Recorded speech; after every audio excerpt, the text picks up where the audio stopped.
Hey everyone, it's been a while since I made a video about the Idaho 4 Bryan Kohberger case, and it's only because there's been way too much saturation with this case. I'm really invested in this case, but it gets to a point where it's just too much, and there's daily videos, and I think that's just too much.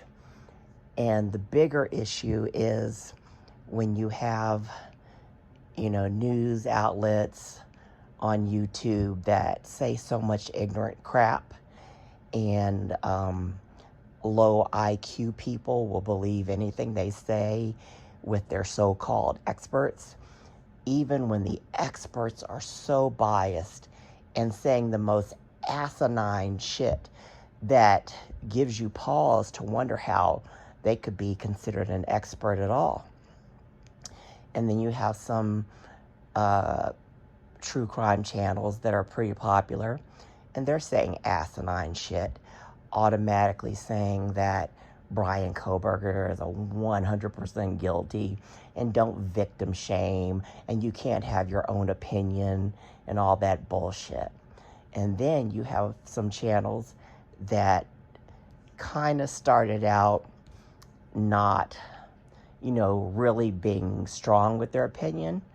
But as they got more information and things looked suspect, they really started coming out hardcore. And those are the channels I like. When you have a YouTube channel, you must not give your viewers a disservice by being biased.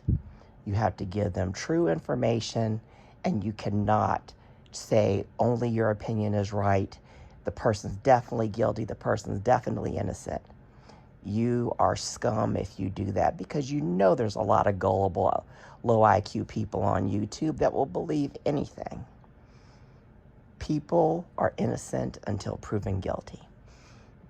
Now, I don't investigate all this crap and give you just every detail. I mean, I look at many videos. I look up information on the web so that I can have knowledge and know what I'm talking about. But I just don't go into the case and just tell you step by step every detail and all that. There's some YouTubers out here that do that. That's their thing, and they do a good job at it. I just give you my opinion, and I will give you scenarios, to really think. I want to say a couple of things before I get into the camera situation. I want you to check out Crime Circus with Drip Drop. He does an excellent video about ladders that are seen at the house. Well, a ladder that's seen at the house that's in a perfect position to get to one of the upper windows. He shows the pictures. He goes into great detail. And he also talks about the tunnels. So watch Drip Drop's video. It's easy to find it. Just look up Crime Circus, and then I think he has like ladders and some other stuff on the video title, but it's recent, so it's not hard to find. And then also check out Harsh Reality. He did a little bit further on what Drip Drop was talking about, and just, adding some speculation and stuff. I will say, and Crime Circus does a wonderful thing about this, supposedly there has not been any, the ladder has not been taken out to get it, checked for fingerprints or any other type of evidence. It's just been sitting there since this happened. And that is freaking mind-blowing to me, and it shows true incompetence. If you see a ladder setting somewhere that could give a killer access to a bedroom, why the fuck is that ladder still there? Why has that ladder not been taken into evidence to be gone over thoroughly? I mean, it's shocking. I did not know this until I checked out Drip Drop on Crime Circus. That blew my freaking mind instantly. And then there was a disturbance, and it looked like something with a red hue. I think it was by Xana's bedroom window. We're just speculating. We don't know because you can't see the picture really, really clear. But it's something that should have been investigated. These people dropped the freaking ball. They really did. And that ladder's been out there now, and can't get no evidence from it now. It's been raining, snowstorms, everything.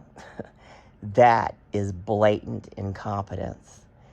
That ladder could have had DNA. We don't know. We're just speculating. But that ladder could have had DNA. It blows my freaking mind. But like I said, go to Crime Circus, check out Drip Drop's video about that, and then go to Harsh Reality, and then he talks a little bit further about some things. And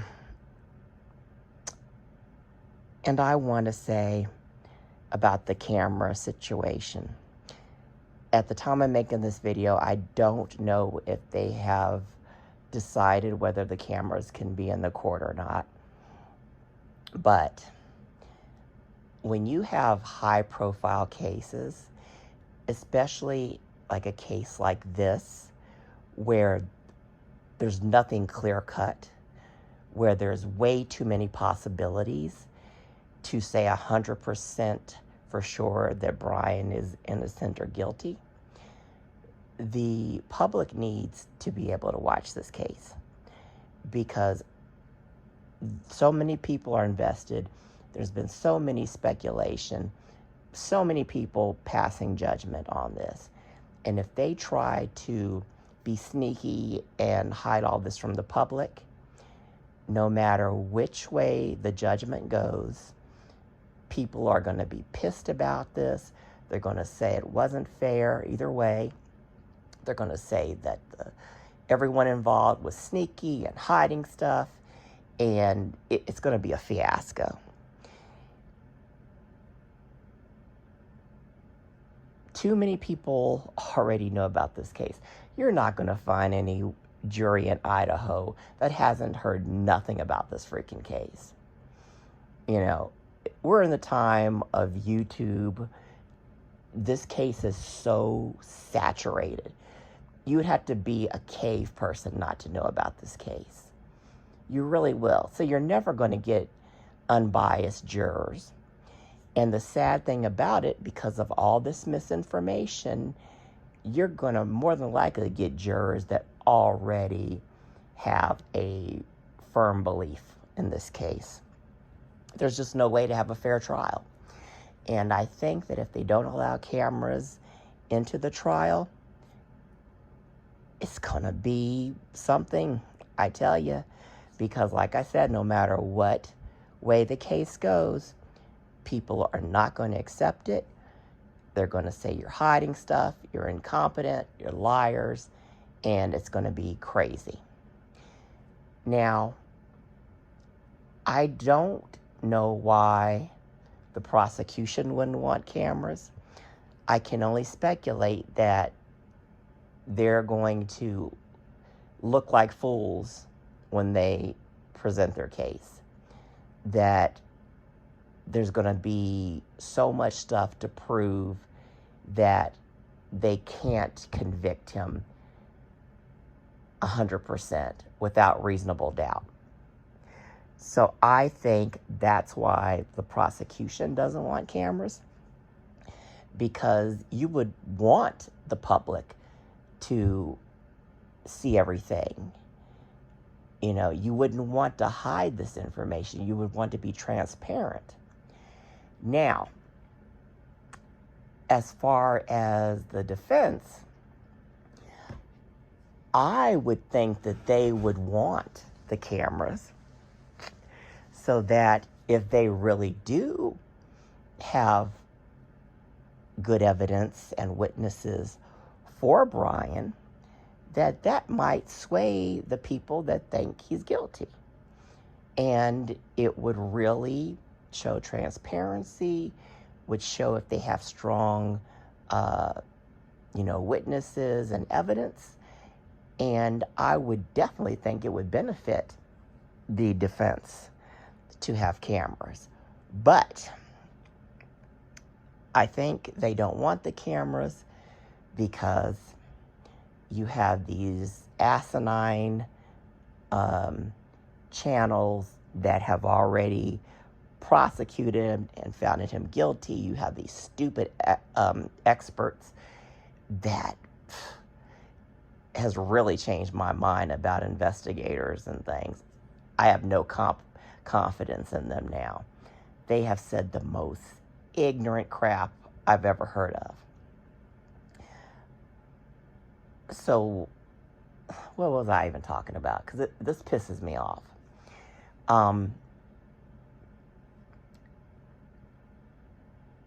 I think it would, if they have good evidence, it would sway an intelligent person that's decent, that has a little bit of sense, to not jump to a conclusion if they are able to get good, credible witnesses and evidence for Bryan. Because like I said, these channels and some, YouTubers have really swayed people in the wrong direction. But if you're open and they say, oh, wow, this person, has evidence by their phone, GPS, whatever, that they were not in that area, at that time. Or, wow, the camera really caught a gray car when he has a white car. Or, yeah, one of the two survivors actually can prove that Bryan is not guilty. That's why I'm really perplexed why the defense doesn't want the cameras. But I think it's because, like I said, now I remember my thought.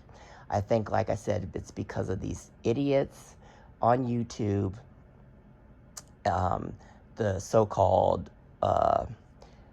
professionals in some of these true crime channels are just looking at anything to put on their channel just to get views, and they want to look at every face he makes. They want to look at the way he walks in. They want to look at the way he's sitting, if he smiles at the lawyer, if he's looking at the jurors, or if he's looking at the families. They want to scrutinize every fucking thing. They want to look at the lawyers, how they're walking in, look at what their facial expression.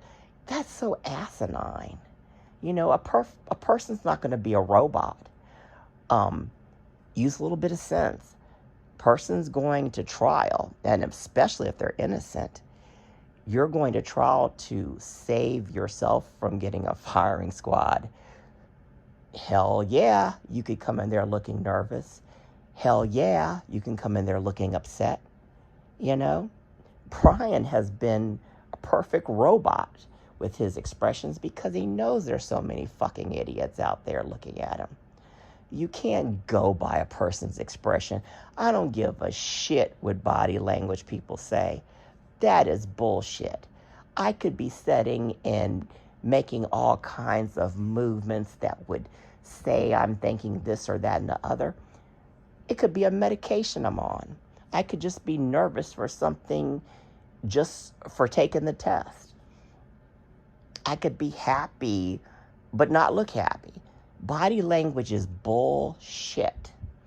And too many people think that they are these body language experts. Oh, did he make a little bit of a smile? Was that smile a smirk? Oh my God, why would he smirk? Dumb shit like that I've heard. And it blows my fucking mind. It really does. And it's been such a bashing against him for that stupid shit that I think that's why the defense doesn't want the cameras. Because you've got so many pathetic, ignorant people that are saying he smirked when he didn't even smirk. It's shocking. It's really shocking. Then they were saying, oh, he's wearing a suit. Who paid for that suit? Most people dress nice at their hearings. Duh. Oh, how did he get? I heard that dumb shit from a popular YouTuber. Oh, they're spending so much money on his defense. Duh, it's a high-profile case. And they're not. Those lawyers are making less than regular lawyers that practice family law per hour. I know 100% fact, because I had a family law lawyer, and my lawyer made more than what they're making per hour. So I hate when people say that dumb shit too. For a case like this, I'm surprised they're not paying double per hour for them. This is a bargain. I mean, we shouldn't have to waste any taxpayers' money for this shit. But it's not that much money compared to a regular lawyer doing a regular case that's not high profile. So I wanted to say that too, because I hate that dumb shit. Excuse the cursing, but I told you I speak my mind without a filter, and I can't stand stupidity. That's my pet peeve. And I see so much stupidity with this case that it just pisses me off. So I think, to reiterate, the prosecution doesn't want the cameras because they've got a lot of shit that's not solid. And I think the defense doesn't want the cameras because so many idiots are scrutinizing the most trivial shit about him. And if he makes one little move that somebody thinks is off, it's going to be all over YouTube, all over Twitter, all over Facebook. It's going to be sensationalized, and it's going to sway the low IQ, ignorant people. So that's what my thoughts. And there's even more things that I could bring up, but I think those are the two main things, because those are the two main things that have been in a lot of cases where they didn't allow cameras, because the prosecution didn't have solid stuff to say with 100% certainty that the person is guilty, and the defense didn't want their client scrutinized. So I think those are two factors. I know there's many more factors, but we can't know because we don't have the information.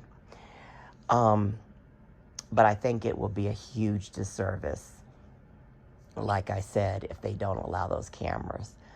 You know, this is a public thing. They let the public into these things. They might, with a case like this, they might just say family and media. But still, the public has the right to get the details of this case and know what truly happened. There could be things in this case that might show that Bryan could be guilty, but he wasn't the only one involved. Or he could be completely innocent. Like I said, lots of people drive at night. When I had my house, I would drive 3, 4 in the morning. People with mental illness like bipolar and OCD, lots of them are up doing stuff at night. So many people that knew him said Bryan was a night owl. He did strange things in the past before this. That was just his OCD. So I think it would behoove the defense to let the cameras in. Screw all the ignorant people talking about his body language. I think the case for him would be better if it's in the public eye. And like I said, we deserve to see these details. We need to know this, because cases like this affect people. You know, it's not their children. They don't know them. But cases like this affect people, especially if they have kids. Certain things will traumatize a person. So people need closure, and we need to hear and see the truth so everyone can have closure, so that there's no doubt that this case was handled in a fair way by the prosecution. We need that. And I think that judges that try to stop the media coverage are really shitty judges. They really are, because we need transparency. We really do.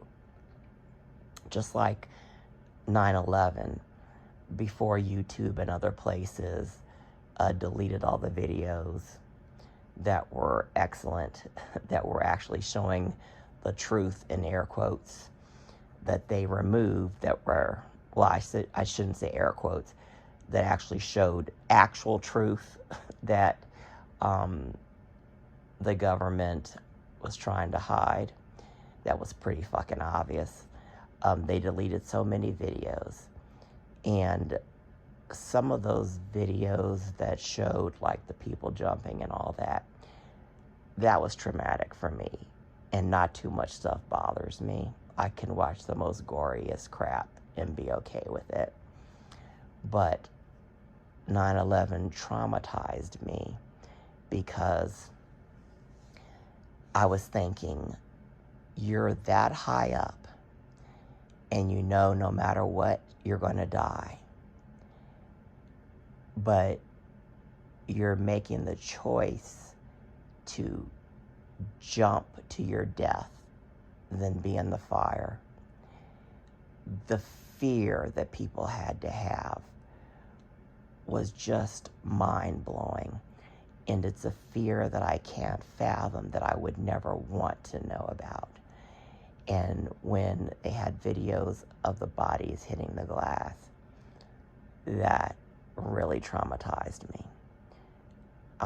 So I do have trauma from that. And like I said, this case, you know, people that have their own kids that are really empathetic,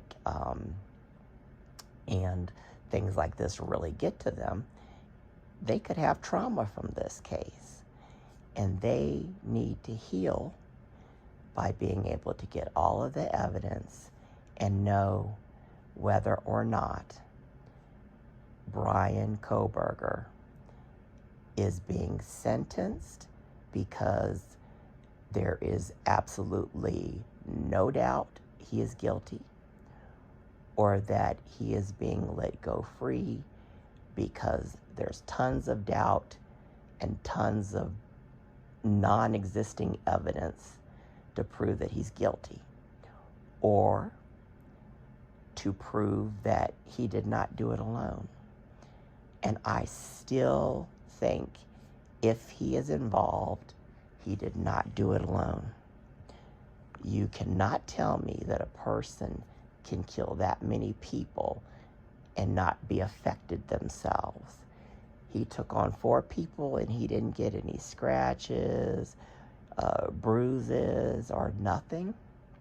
He didn't get any DNA or blood in his car, apartment, parents' home. That just seems impossible to me. That house was a party house. This particular party night, nobody was at that house, even though every other party night there's tons of people, even strangers, going in that house. People could have already been in that house and they were the ones that committed it. People are not using intelligence and looking at all of the possibilities. They're not, and it's sad and it's sick. You're going to tell me that he took out 2 people that are screaming for their life, and that he went down there and took out 2 more people that had to have confronted him, and then nobody else heard this? Screaming bloody murder, moaning, crying, thuds are not party sounds.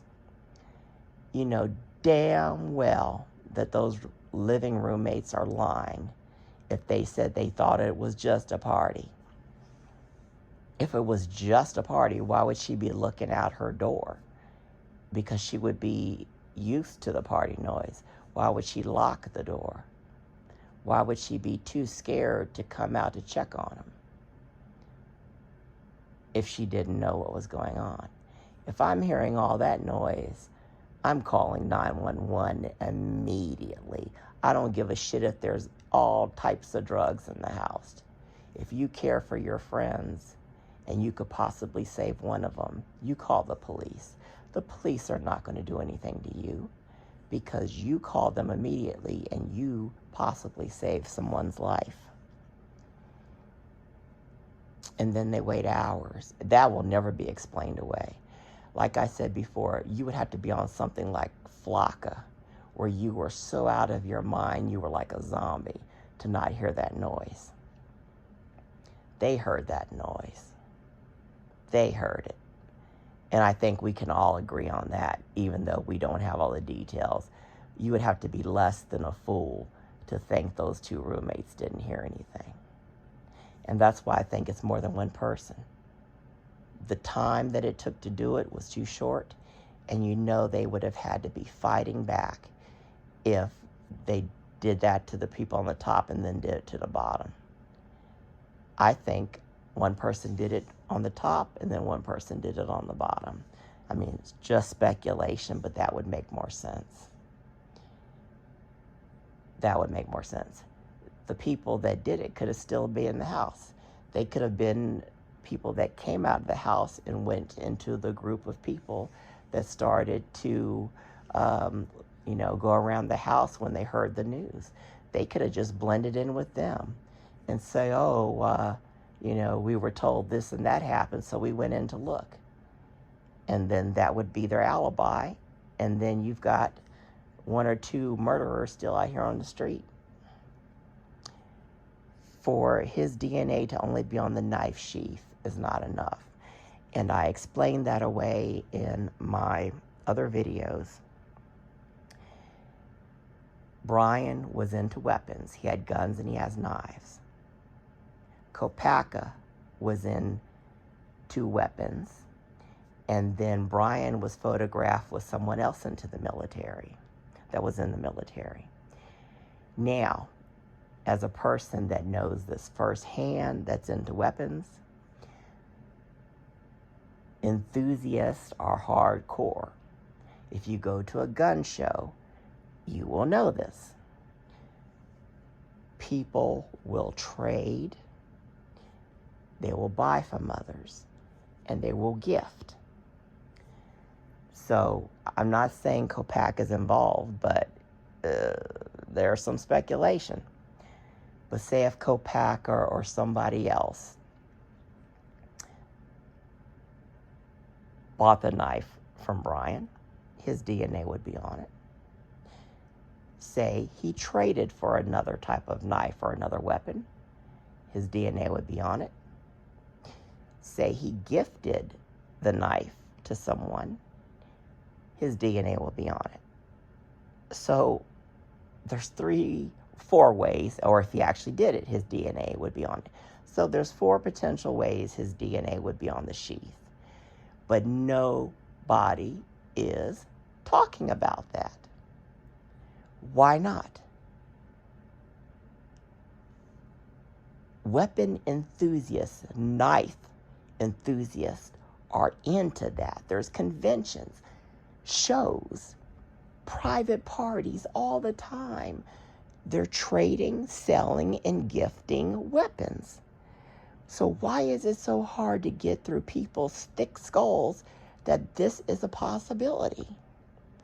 It blows my mind. It really blows my freaking mind. If there's no other evidence whatsoever, why is it too hard to believe that one of those three things happened? I don't get it. I do not freaking get it. None of the mainstream media is saying that. Oh no, he's guilty. But why didn't you say that he could have sold, traded, or gifted somebody that knife if that was his? What if he loaned the knife to somebody and they said, oh wow, this is the perfect thing for me to use for this crime that I've been planning, and it won't have my DNA on it? It is so hard to believe that if he is guilty, that his DNA is nowhere else. He would have to be a fucking genius to have been able to pull that off. With that much blood that was found, and he had no trace of blood anywhere. Use your minds, people. He would have to be a super genius. No one said they ever saw him cleaning his car. No one ever said that they saw a bloody mess in his car and he was trying to clean it. So I know I went past what I was going to talk about, but I just have to reiterate certain things because I hate stupid people. That's my pet peeve. I hate people that cannot look at all angles of something and, look at all possibilities. I can't stand that. But so let me go back, check out Harsh Reality, and check out Drip Drop's channel. And watch their videos about the ladders, and you will get some really good information. And also let me reiterate again about the cameras. I think for transparency's sake and for closure's sake, the cameras need to be in the court. I think if the prosecution is not wanting it, it's just a speculation. They don't have solid enough evidence or witnesses, or they just have a shitty presentation that's not going to show that Bryan is guilty without any doubt. For the defense, I think they don't want the cameras because they know so many idiots are just scrutinizing and really want to scrutinize the trial. And they just don't want any more idiotic things saying about a smirk or smile, a way he sat, the way he dressed. I think it's just that simple. But I think it would be beneficial to the defense if cameras were in there, because if there are some shenanigans that come out, then the public will know. So hopefully we'll get the cameras. I will listen out to see what the verdict is on that, and then I will do my response to that verdict about the cameras, and I promise I'll just stay on topic with that. But I just had to bring up some other stuff because it pisses me off. So it's Crime Circus by Drip Drop. He does a really good thing about the ladders. And then Harsh Reality, he just goes a little bit further. He doesn't get into all the details that Drip Drop did, but he just expands a little bit on it. So check out their videos. Please check out my past videos, upcoming videos, and I hope you have a wonderful day or evening wherever you are.